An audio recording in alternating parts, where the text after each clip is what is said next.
Pia nikirudi kwenye somo la pili, najua ugonjwa huu nataka kutaja hapa, sijui kama atapatikana mtu ambaye anakosa hili tatizo, kwa sababu karne hii ya 21 ni watu ambao utamwona mtu ana miaka 10 lakini ugonjwa wake wa kwanza anaanza kuuma mgongo, kiuno, viungo vyote vinakuwa vinachoka, vinakosa nguvu. Ni kawaida ya karne hii ya 21 tulionayo leo, sawa, ambao watu wanakuwa wanakufa umri mdogo, vifo vya ghafla ni vingi sana, na hii inakuwa ni miongoni mwa maalama za kiyama. Sasa nimekuja kwa mtu mwenye kuwa na ugonjwa, nisikilize.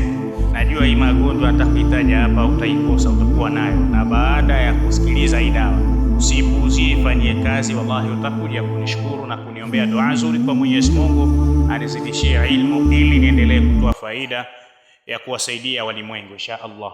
Moja kwa moja, najua mbele yangu hapa mnaiona hii majani, najua ni majani ya tomate. Wa Tanzania nyinyi mtasema ni majani ya nyanya, sawa. Sisi nyanya kwetu tunaita hii nyanya ya kupigia chakula ile nyekundu, kwetu tunaita ni tomato, lakini nyinyi wengine wanaita nyanya na wengine wanajua kwenye hiyo jina ya tomato. Sasa nisikilize vizuri, ukiona majani ikusaidie kukumbuka, hata kama sikutuma picha ya tomato yenyewe, lakini majani hakikisha ukiwa na maumivu ya miguu kupoa, sawa, ukiwa na maumivu ya kiuno kuuma, mfupa mgongo, mwili kuchoka, sawa. Kuna watu wengine mtu anaweza kuwa na mambo ya kufanya lakini mwili wake anakuwa anajihisi kama mtu mwenye anapigwa, sawa. Wengine ndugu zangu, tusiwe tunaenda kila siku kwenye maombi kufikiri ni uchawi. Angalia hii magonjwa yanamshika kila mtu kwa kazi ulionayo. Magonjwa ya kuumiza mgongo, kiuno ama miguu kupoa, sawa. Mara nyingine mpaka na hamu ya chakula inakuwa ndogo. Mtu alikuwa anakula donge 2 ya ugali ama donge 3, kuna kipindi kene anaishia tu kipande cha donge ya ugali, basi tuna tumbo yake inajaa. Huu ni ugonjwa, sawa. Tumia dawa hii, ni mujarabu sana, itakusaidia. Utafanyaje? Twende moja kwa moja ili usije ukanichoka kwenye mafasirio kabla sijaleta somo.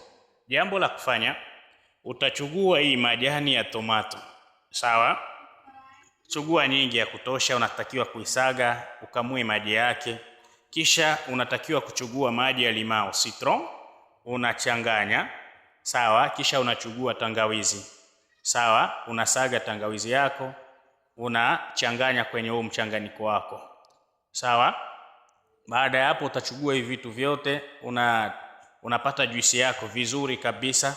Kisha unatakiwa hii maji kuipulizia kwenye njia ya choo kubwa, sawa. Mwenyewe unajua chombo gani utatumia. Kuna wengine wanatumia serenge, wengine wanatumia hiyo pwari ya mtoto, sawa. Chombo chote, lakini hakikisha inapitia kwenye njia ya choo kubwa, inaingia tumboni. Ukafanya hivyo, utakuwa unafanya siku moja. Baada ukifanya siku moja, unasubiri baada ya siku 3 ndio unafanya mara nyingine. Hakikisha hii dawa unaitumia muda wa siku 3, lakini kwenye huo muda wa siku 3 itakuwa inaenea siku 9, kwa sababu utakuwa unasubiri baada ya siku 3 ndio unafanya mara nyingine, baada ya siku 3 unafanya mara nyingine, kwa sababu ukifatanisha isije ikakuletea madhara. Fanya hivyo ndugu yangu, utarudia kama mtoto mdogo. Hata kama wewe ulikuwa unajisikia mwili wako unakuwa kilo, mara nyingine unakuwa ukakaa wima hata kidogo hivi unasikia kiuno inakuruhusu mpaka ukae chini tu. Kuna wengine vijana unakuta mtoto wa miaka 20 lakini anakuwa hata kwenye ibada kusimama wima hivi, hata kuinama kwenye rukuu mpaka anasikia maumivu. Sasa hii inakuwa ni maalama ambao tutatakiwa kukimbilia haraka kutumia dawa, miongoni mwa miti ambao Allah ametuumbia kwa sababu yetu sisi, ili tusaidie kwenye mambo mbalimbali ya maradhi, sawa. Jitahidi sana, tumia hii dawa, utakuja kuniombea dua nzuri kwa Mwenyezi Mungu. Asante sana.